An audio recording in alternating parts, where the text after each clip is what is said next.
Assalamualaikum warahmatullahi wabarakatuh. Alhamdulillahil ahad, lam yalid walam yulad walam yakul lahu kufuwan ahad. Wassalatu wassalamu ala sayyidina Muhammadin sayyidil ibad wa ala alihi wa sahbihi ila yaumil ma'ad, amma ba'du. Rabbi syrah li sadri wa yassir li amri wahlul 'uqdatam min lisani yafqahu qawli. Yang kita hormati pengurus Majelis Taklim Izzatin Nisa, para pengurus ke-RW-an, Ibu RW ada? Para stafnya ada, staf RW ada?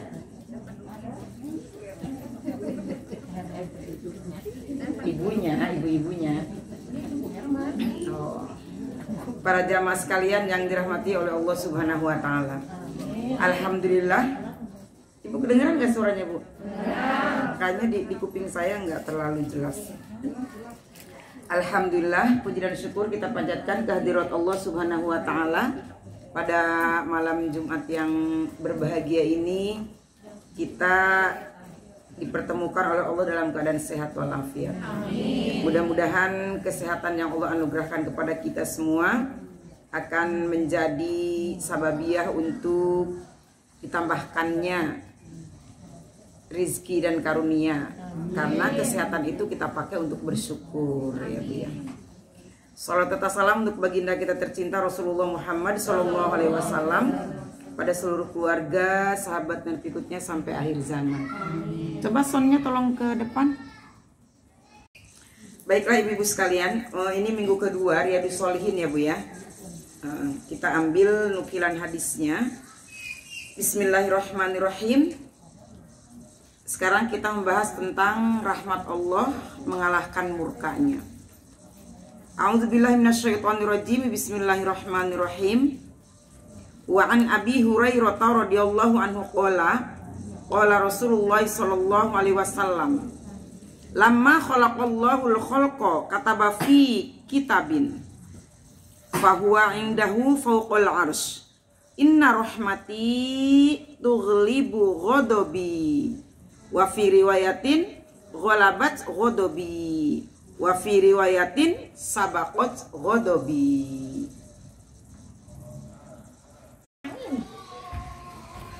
Ibu-ibu sekalian, salah satu sifat Allah Subhanahu wa taala adalah Ar-Rahim ya Bu ya. Pemberi rahmat, pemberi kasih sayang. Kasih sayang Allah, rahmat Allah meliputi segala bentuk kemurkaannya, mengalahkan segala bentuk kemurkaannya, mendahului segala bentuk kemurkaannya. Artinya apa? Sekalipun murka Allah, sekalipun marah Allah kepada kita itu sangat besar, tetapi tidak pernah melampaui rahmat atau kasih sayangnya Allah kepada kita. Rahmat dan kasih sayang Allah selalu lebih besar daripada murkanya, selalu mendahului rahmatnya. Ya, jadi rahmat Allah itu selalu mendahului murkanya. Kalau kita bayangkan, kalau kita analogikan, saya suka menganalogikannya kepada kita sebagai orang tua, kepada anak, ya Bu ya. Senyebelin apapun anak kita, anaknya pernah nyebelin nggak Bu? Senyebelin apapun anak kita, senyakitin apapun anak kita, sebejat apapun perlakuan anak terhadap orang tua, ternyata kasih sayang orang tua lebih besar daripada nyebelin anak. Allah bisa lebih dari itu. Saya banyak banget baca cerita baik di buku, di internet, ataupun curhatan-curhatan, kisah nyata dan lain sebagainya, yang menunjukkan betapa orang tua itu sangat-sangat luar biasa sayangnya sama anak. Kalau kita yang ngeliatin, kita nih yang bukan orang tuanya, kita yang ngeliatin, kalau gue tuh gak bakalan, kan gitu ya Bu ya. Anak kayak begitu udah nyakitin, nyebelin, songong, gak sopan, ngelunjak, wah udah komplit banget itu, udah paket komplit. Tapi orang tuanya masih ngebela, masih nutup-nutupin, masih nyayang-nyayangin. Kita sebagai penonton udah gregetan, kesel. Jadi kita yang sepaneng gitu loh Bu. Kita yang sepaneng, kita yang kayak pengen menggantikan si orang tua itu untuk ngebejek dia gitu. Kalau perlu mah itu kayak itu Bu, apa kita kalau masak paria itu pare, iya kan? Biar nggak pahit itu pare itu bejek yang kenceng pakai garam, kan pantas tuh Bu. Bener nggak Bu? Jadi netral. Pare dibejek pakai garam, tadinya kaku pahit, bejek pakai garam jadi lemes, pahitnya jadi hilang. Kita penonton yang pengen tapi orang tuanya, ya Allah, itu sama anak. Pernah nemuin nggak cerita yang kayak begitu? Banyak.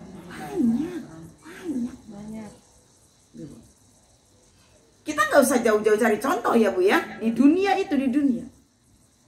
manusia. Ya apalagi Allah Bu. Jangan ragu akan kasih sayang Allah. Jangan syak. Jangan galau, jangan bimbang. Allah itu sayang banget sama kita. Padahal kalau nurutin mah kita juga mungkin ngeselin kayak anak tadi tuh. Ya kan Bu? Kalau bukan Allah mungkin kita tuh udah dibejak-bejak begini. Lu udah kayak begitu udah. Udah suruh sholat aja susah bener, udah ngelawan aja Pak. Aku kata Allah ya udah kali udah. Tapi kan Allah Pak Ghafurur Rahim. Tidak hanya mengampuni tapi menyayangi. Pokoknya kita analogikan kepada manusia sajalah, orang tua kepada anak. Allah melebihi dari itu. Makanya di sini kalimatnya Bu. Tughlibu ghadabi, inna rahmati tughlibu ghadabi. Jadi tughlibu itu melampaui. Jadi kalau misalnya kesalahan kita sebesar ini, rahmat Allah itu segede baskom gitu loh Bu. Itu namanya melampaui, ya gitu. Kalau misalnya kezaliman kita sebesar baskom, rahmat Allah, nah kayak gitu Bu, ya itu tughlibu. Terus sabakot itu mendahului, artinya gini. Sebelum datang murkanya Allah, yang datang duluan itu rahmatnya dulu. Gitu. Jadi rahmatnya dulu udah nyegat, kasih sayang Allah dulu udah nyegat kita gitu. Saking apanya itu? Saking luar biasanya Allah. Kita yang dablek.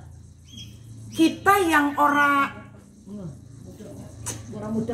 mudeng, orang nggak punya pikiran. Apa sih kalau orang nggak punya pikiran dia? Ya kayak ke anak itu tadi udah. Kalau kutu mah udah kita tindas tuh Bu. Kayak kita dapat nyamuk udah gede banget ya. Gitu. Allah tidak. Kenapa di dalam sini ada rahim ya? Itu kasih sayang. Rahim. salah satu sifat Allah. Dan ternyata memang kasih sayang orang tua yang punya rahim kepada anak yang bersemayam di rahimnya itu mirip, bersebelahan. Tahu bersebelahan, Bu? Dengan kasih sayang orang tua.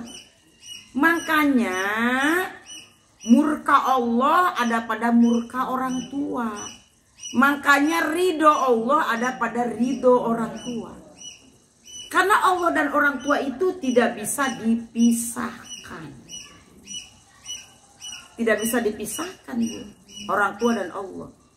Di dalam ayat Al-Quran itu selalu digandengkan antara perintah kita beribadah kepada Allah dengan perintah berbuat baik kepada orang tua, itu selalu nempel di ayatnya itu. Salah satu contohnya, wa'budullaha wa la tusyriku bihi syai'an wa bil walidaini ihsana. Nempel. Wa'budullaha wa la tusyriku bihi syai'an. Sembahlah Allah, jangan kau sekutukan dia dengan apapun. Wa bil walidaini ihsana. Dan terhadap orang tua berbuat baiklah kamu. Itu salah satunya. Salah duanya lagi, wa qadara rabbuka alla ta'budu illa iyyah. Wabil walidaini ihsana, sama. Allah mewajibkan agar kita beribadah tidak kepada apapun kecuali kepadanya dan kepada orang tua. Kita harus berbuat baik, gitu, Bu. Gampang kan nyari analogi, nyari contohnya ya, Bu ya, nyari kiasannya itu.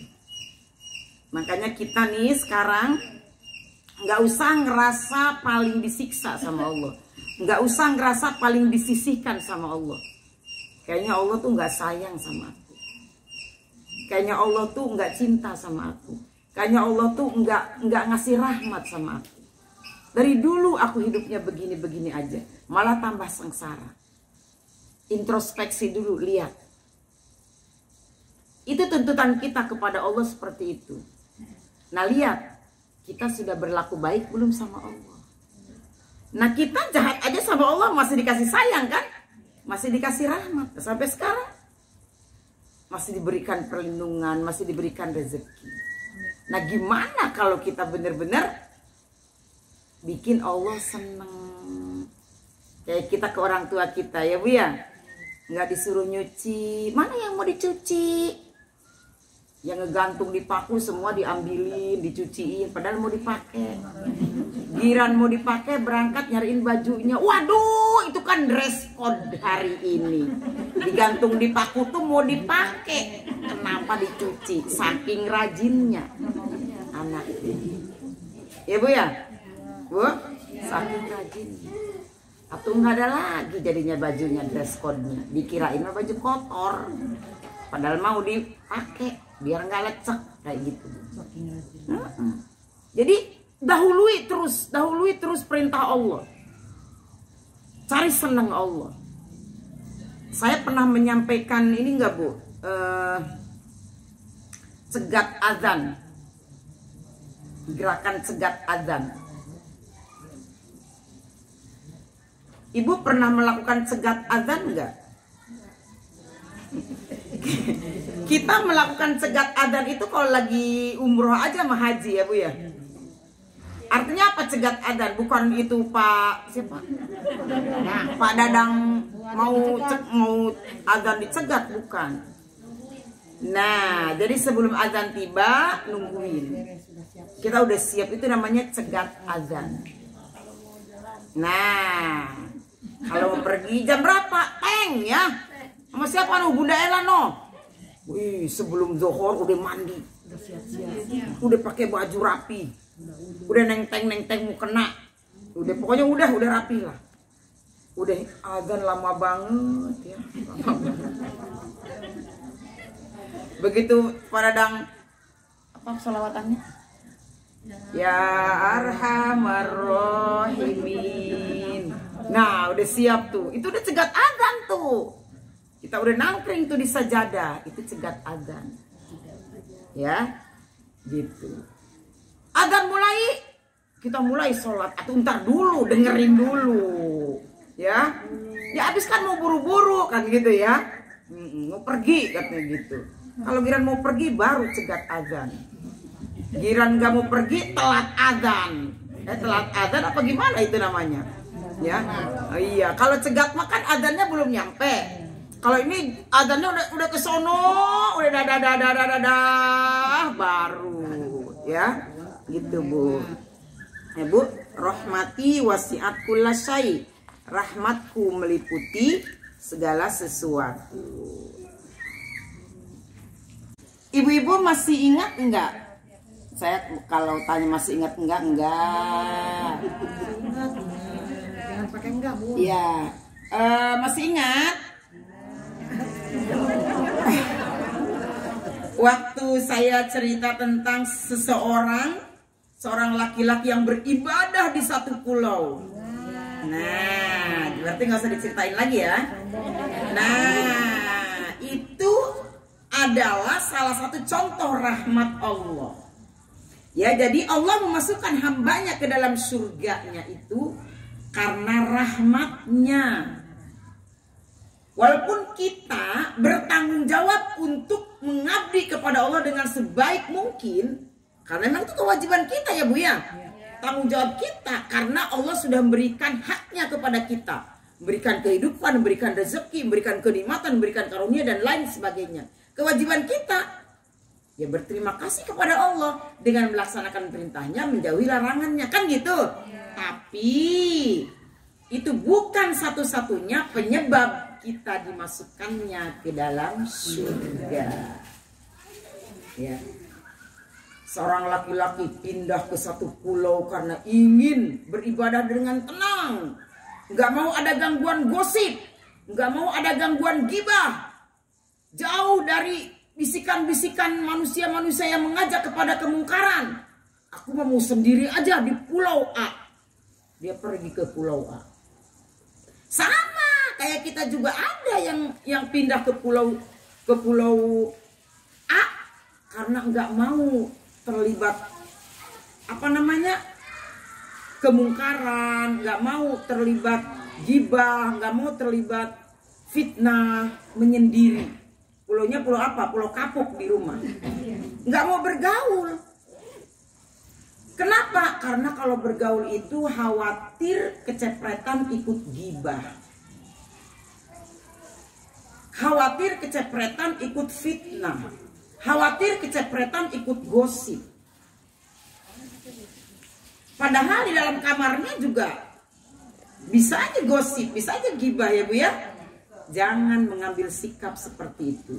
Bergaul, bermasyarakat, bersilaturahim jauh lebih bermakna daripada sendiri. Saya sudah pernah beberapa kali sering saya mengingatkan kepada ibu-ibu. Dengan bergaul seperti ini, gesekan pasti ada. Perseteruan pasti ada. Bersih tegang, otot-ototan, marah-marahan, tonjok-tonjokan mungkin.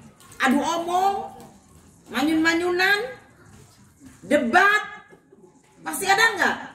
Pasti. Bagus kalau melalui itu. Kalau orang pernah berdebat, pernah gontok-gontokan, pernah mengalami baku hantam dan sebagainya, bagus. Itu artinya pergesekan yang akan membuat kita lebih dewasa, lebih bijaksana, lebih sabar, lebih punya pengalaman untuk memahami pribadi orang lain. Gitu Bu. Kan saya cerita sama ibu-ibu, beras itu jadi beras bukan karena ditumbuk, tapi karena bergesek antara satu gabah dengan gabah yang lain. Ya kan? Itu padi di penggilingan, padi ditumbuk bukan karena alunya, alu alatnya, tapi karena gesekan antara satu dan lainnya, sehingga jadi beras. Kalau ditangkringin aja tuh gabah di kolong tempat tidur, nggak jadi apa-apa. Kita pun sama manusia Bu, diem aja saya emang nggak mau bergaul, takut gibah, takut saya mah. Itu yang kayak begitu hidupnya Bu, stres sendiri. Terus apa? Sakit sendiri, nggak akan punya pengalaman hidup. Orang yang kayak begitu, itu apa namanya tuh, jiwanya itu pasti sempit. Nggak punya pengalaman bermasyarakat, pengalaman hidup nggak punya. Tapi semakin bergaul, yang penting kan kita bisa memanage diri kita ya Bu ya. Insya Allah dari pengalaman hidup itu, jadi kita lebih kuat, lebih strong, lebih bijak, lebih sabar, lebih tawakal, lebih paham, lebih ngerti. Akan tahu makna hidup yang sebenarnya. Ngurung aja di rumah, tahu-tahu pas keluar udah ubanan. Saya kaget. Karena pas ketemu dulu ya, dulu waktu anak kita masih kecil-kecil kan, udah 24 tahun nggak pernah ketemu. Padahal sama-sama di Medang, sama-sama di RW 9. Dari RW 3 namanya, sampai berubah jadi RW 9. Belum pernah ketemu. Pas ketemu udah ubanan, kan kaget. Walaupun kita sendiri ubanan, ya kan Bu? Beneran. Dulu waktu masih muda, bayangan saya tuh dulu dia waktu masih muda ketemu. Pas ketua lagi. Pas ketemu, hah? Beneran. Ribut. Iya. Kan dulu waktu punya anak-anak masih kecil kan sama-sama muda dong, sama-sama necis lah gitu. Pas ngelihat belakangan ini, astagfirullahaladzim, ya Allah, gitu.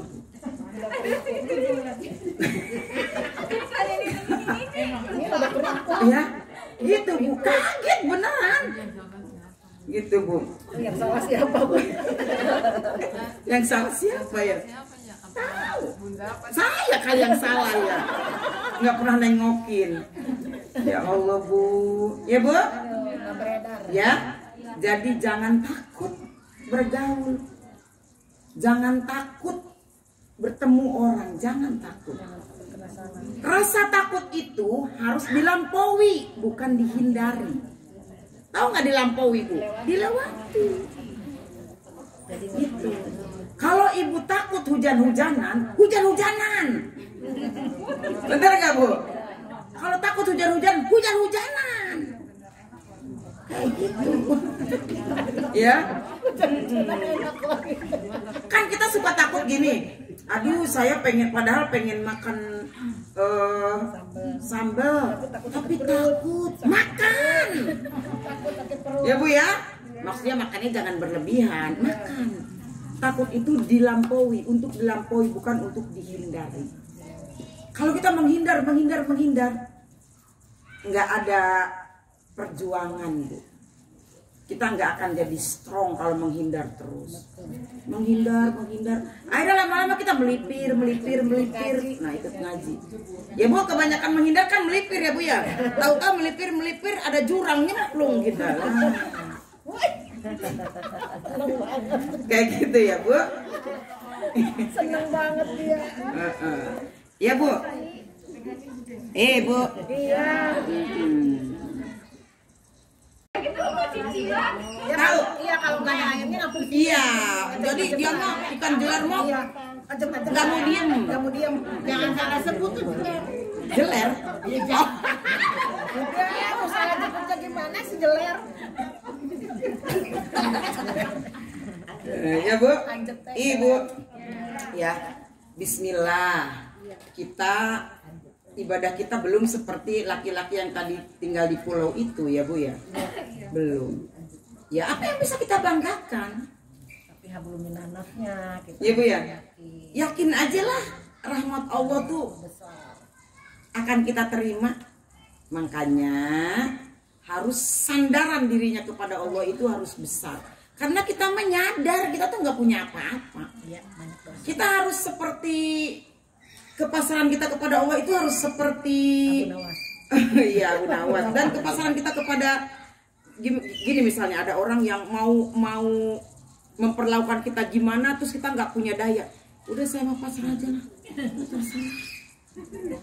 Ya kan Bu?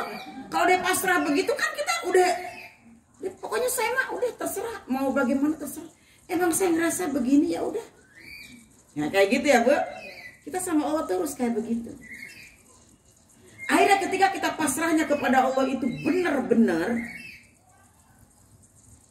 Allah itu jadi nggak punya apa namanya, nggak punya rasa tega, nggak tega gitu loh, membiarkan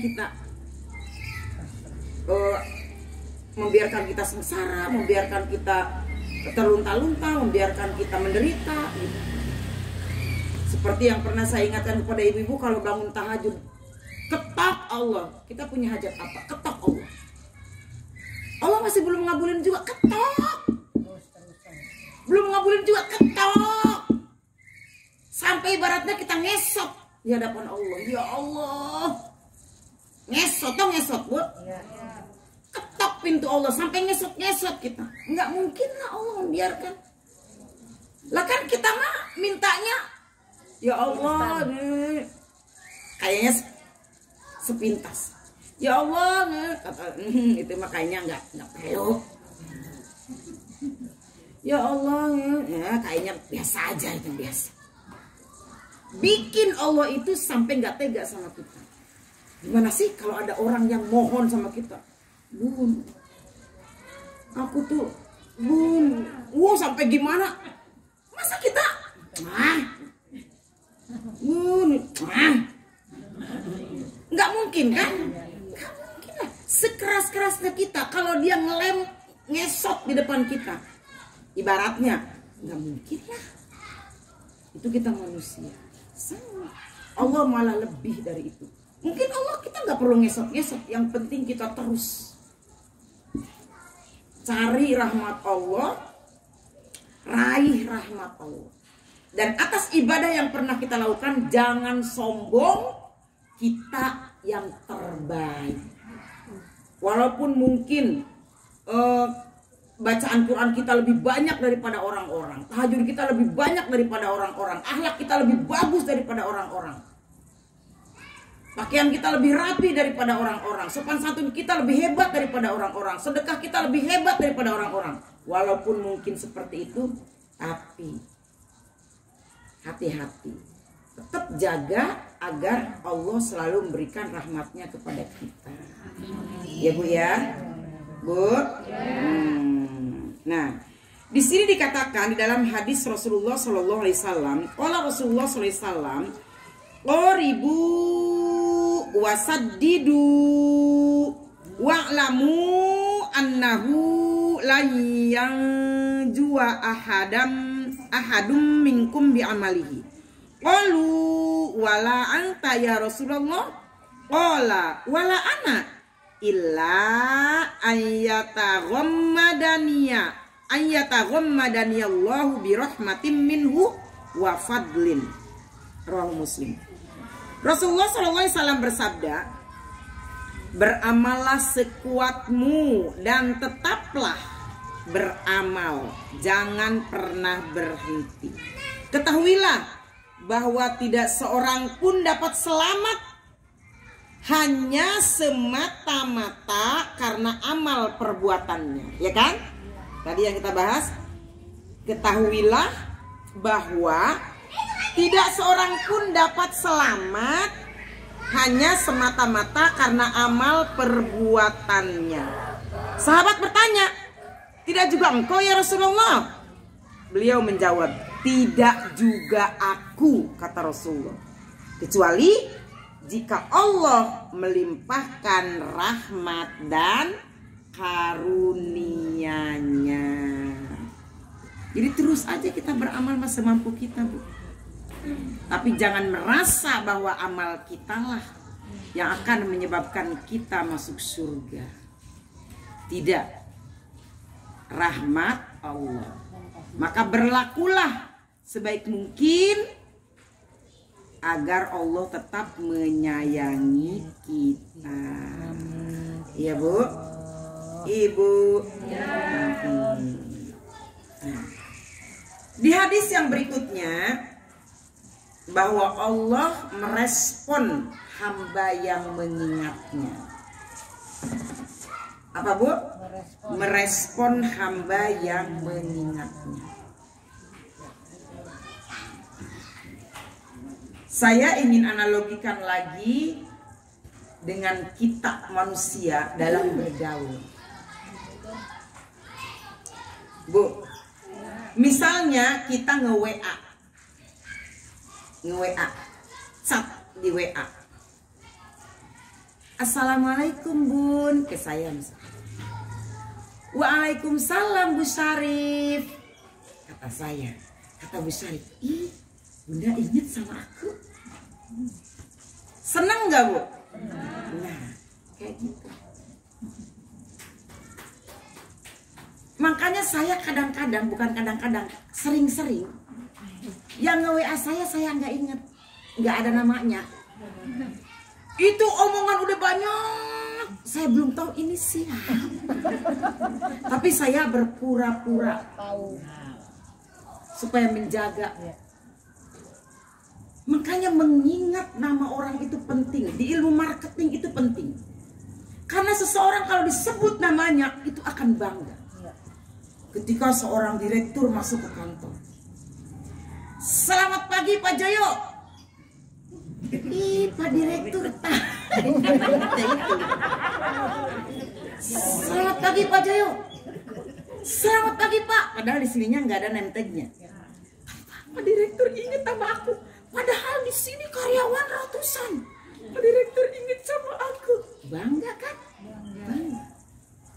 Sampai ke ruang meeting. Apa kabarnya Pak Jepri? Kata Pak Jepri. Pak Direktur inget sama aku. Sebut. Itu jadi kebanggaan. Kita sama Allah, nyebut Allah terus, sebut. Allah seneng nggak? Mau makan, nyebut Allah, inget Allah. Mau tidur, sebut Allah. Mau jalan, sebut Allah. Inget terus sama Allah. Respon Allah akan positif sama kita. Masuk akal? Logik kan? Logik.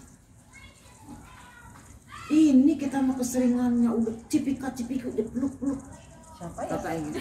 Siapa Bun? Siapa ya? Siapa Bun? Sering banget. Lupa. Sering banget saya. Iya. Lupa. Waduh, siapa? Bahkan ada yang di WA itu sampai sekarang saya karena di fotonya nggak ada foto dia tuh. Iya. Udah nge-WA sampai sekarang saya belum tahu namanya. Tapi saya nggak berani nanya.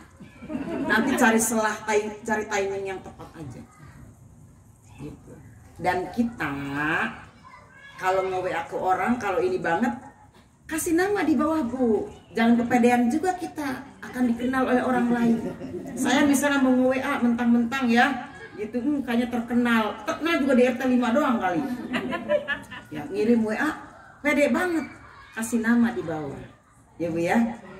Saya Ella Bu, saya Bu Syarif. Kalau ke yang jarang-jarang ya, yang kira-kira mungkin kita nggak, kalau yang udah biasa satma ya nggak masalah gitu.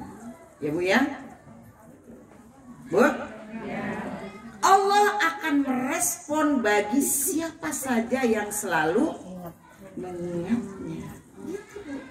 Tapi saya kiaskan kepada kita. Tadi sebut, ini kadang-kadang kita mau nginget nomor susah amat itu. Saking lupanya itu. Sayangku, cintaku, cantik banget sekarang. Padahal nggak tahu namanya. Ingat ibu omongan saya, kalau saya nyebut sayangku, cintaku, bidadariku, cantik, berarti saya lupa namanya. Tahu rahasianya kan? Iya, kayak saya ke anak TK juga kayak begitu, ngingetin namanya satu-satu ribet. Apalagi pakai masker, wah, nggak kelihatan bedanya. Bunda Ella, cinta, sayang, nggak tahu namanya siapa, lupa, iya kan? Kayak begitu.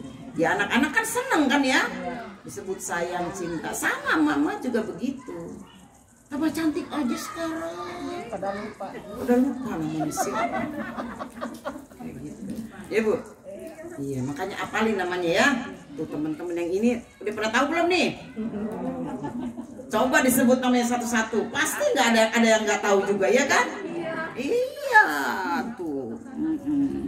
Jadi mengingat nama itu ternyata punya nilai istimewa di mata orang yang kita ingatnya. Ya Bu ya. Kita juga bangga. Ya tahu kita